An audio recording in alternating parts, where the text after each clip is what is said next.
No desenvolvimento da humanidade, há dois processos diferentes, os quais podem ser chamados de involutivo e evolutivo. Um processo involutivo começa de modo consciente no absoluto, mas ao chegar à etapa seguinte, já se tornou mecânico, e à medida que se desenvolve, fica cada vez mais mecânico. Um processo evolutivo, por sua vez, começa de forma semiconsciente e vai se tornando cada vez mais consciente à medida que se desenvolve. É importante estabelecer quando a evolução começa e se ela tem prosseguimento. Considerando a analogia entre humanidade e indivíduo, deveríamos ser capazes de perceber se a humanidade está evoluindo. Podemos dizer, por exemplo, que a vida humana é governada por um grupo de pessoas conscientes? Bem, e onde elas estão? Quem são? O que vemos é exatamente o oposto que a vida humana é. Na verdade, governada por aqueles que são menos conscientes. Podemos dizer que os principais elementos da vida humana são os melhores? Nada disso. Encontramos por toda parte a vulgaridade e a estupidez. Podemos dizer que a vida humana ruma para a unidade e a harmonia? Obviamente não. Tudo o que vemos são novas divisões, novas animosidades, novos mal-entendidos. Portanto, ao analisar o estado atual da humanidade, nada sugere que estamos evoluindo. Se compararmos a humanidade a um único indivíduo, veremos que a personalidade está se desenvolvendo à custa da essência. O que é artificial, irreal e não é o nosso cresce à custa do que é natural, real e nosso. Junte-se a isso o correspondente crescimento do automatismo em uma cultura que exige comportamentos automáticos. Sem dúvida, estamos perdendo a capacidade de independência que já tivemos, tornando-nos autômatos, engrenagens em uma máquina. Não há meio de dizer como isso vai acabar e onde está a saída, ou se há um fim e uma saída. Apenas uma coisa é certa: a humanidade se está tornando mais escravizada a cada dia que passa. No entanto, trata-se de uma escravidão voluntária. Não precisamos de correntes. Estamos gostando de nossa escravidão, até com orgulho dela. E isso é o pior que pode acontecer com uma pessoa que busca a libertação interior. Como vimos, a evolução da humanidade só pode ocorrer por meio da evolução de certo grupo, o qual, por sua vez, irá influenciar o resto da humanidade. Podemos dizer que existe esse grupo? Talvez, com base em certos sinais. Mesmo que exista, porém, temos de admitir que esse grupo é bem pequeno e que por isso não será suficiente para influenciar o resto da humanidade. Ou, sob outra perspectiva, podemos dizer que, em seu estado atual, a humanidade não é capaz de aceitar a orientação de um grupo consciente. As pessoas adormecidas não conseguem identificar as que estão despertas. Não podemos saber quem são ou quantas são. A única maneira de descobrir é nos tornarmos como elas, pois, como foi dito, ninguém consegue enxergar acima do nível de sua própria existência.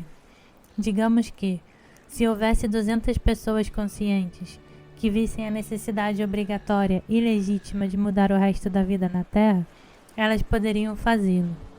Atualmente, entretanto, ou essas pessoas estão pouco numerosas ou não querem fazê-lo, ou talvez ainda não tenha chegado o momento, ou as outras pessoas estejam em um sono profundo demais.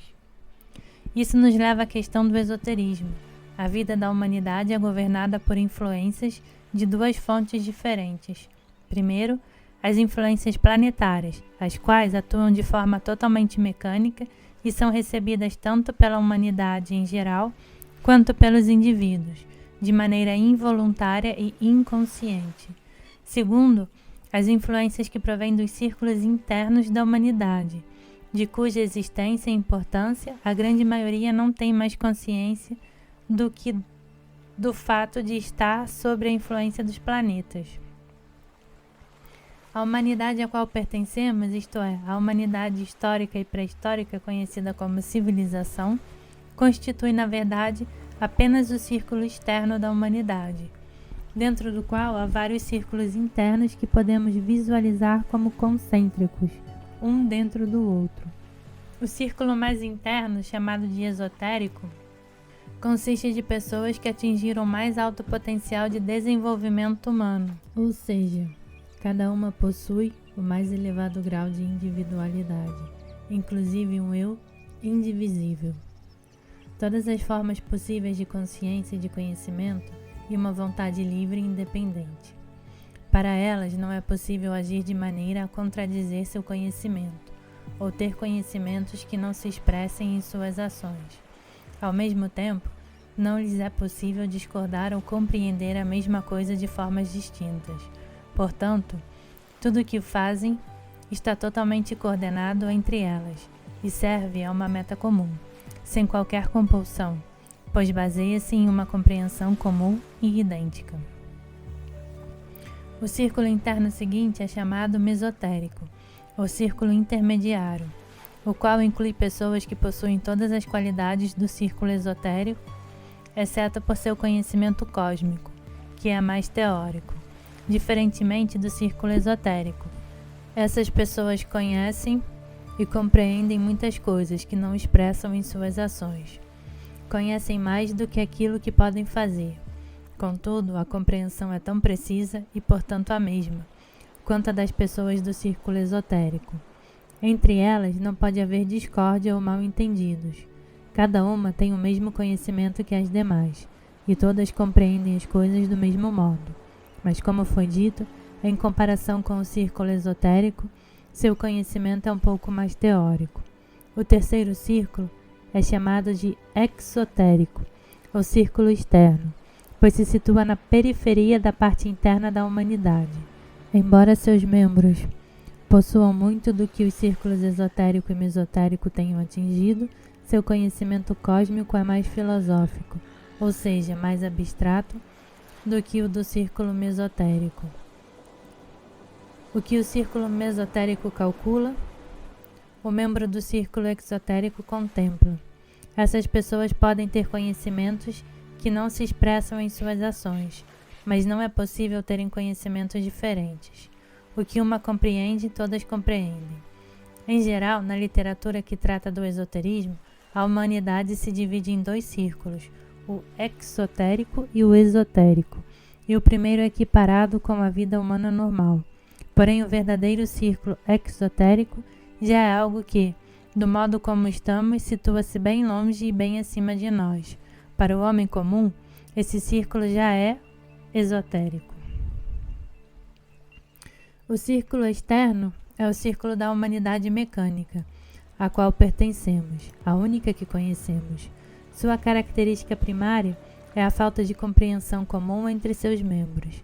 Cada um entende as coisas à sua maneira, todos de forma diferente. Por isso, às vezes, ele é chamado de círculo da confusão das línguas, isto é, o círculo no qual cada um fala a sua própria língua, no qual ninguém compreende e sequer tenta ser compreendido pelos demais. A compreensão mútua é impossível fora de momentos excepcionais ou de questões insignificantes, e mesmo assim, apenas nos limites da existência específica. Se uma pessoa percebe essa falta generalizada de compreensão e procura ser compreendida, isso significa que ela tem a tendência inconsciente de participar do ciclo interno. A possibilidade de compreensão depende de a pessoa adentrar o verdadeiro círculo exotérico, onde a compreensão começa. Ao imaginarmos a humanidade na forma de 4 círculos concêntricos, podemos imaginar 4 portais na circunferência do terceiro círculo interno, ou seja, do círculo exotérico, por meio dos quais as pessoas do círculo mecânico externo podem entrar. Os 4 portais correspondem aos 4 caminhos vistos anteriormente: o caminho do faquir para o homem número 1, o caminho do monge para o homem número 2, o caminho do yogi para o homem número 3 e o 4º caminho para os que não podem seguir nenhum dos outros. A diferença fundamental entre os caminhos é que os 3 primeiros estão ligados a formas permanentes, as quais existiram quase sem mudança alguma por longos períodos da história. Esses 3 caminhos tradicionais são caminhos permanentes dentro dos limites de nosso período histórico, com instituições baseadas na religião. Há 2 ou 3 mil anos havia outros caminhos, e os que existem hoje estavam muito mais próximos uns dos outros. O quarto caminho difere dos caminhos tradicionais antigos e dos existentes, porque nunca foi fixo ou permanente. Ele não tem formas ou instituições específicas, e aparece e desaparece segundo suas próprias leis, as quais não compreendemos. Pode haver escolas esotéricas em alguns países do Oriente, mas é difícil identificá-las, porque elas se parecem com qualquer outro mosteiro ou templo comum. Geralmente, os mosteiros tibetanos são construídos na forma de 4 pátios concêntricos, divididos por muros altos. Os templos indianos, especialmente no sul, são construídos de acordo com o mesmo plano, mas na forma de quadrados contidos um dentro dos outros. Normalmente, os peregrinos têm acesso ao primeiro pátio externo, assim como em ocasiões excepcionais, os seguidores de outras religiões e os europeus. O segundo pátio é restrito a pessoas de determinada casta ou aos que têm uma permissão especial. O terceiro pátio é apenas para pessoas associadas ao templo, e o quarto pátio é exclusivo para brahmanes e sacerdotes. Esse tipo de estrutura, que com pequenas variações é encontrado por toda parte, permite que as escolas esotéricas existam sem serem percebidas. Apenas um, entre dezenas de mosteiros, é na verdade uma escola esotérica. Mas como identificá-la? Se qualquer um de nós conseguisse entrar, teria acesso apenas ao primeiro pátio. Somente os alunos podem entrar no segundo pátio, mas não saberíamos disso,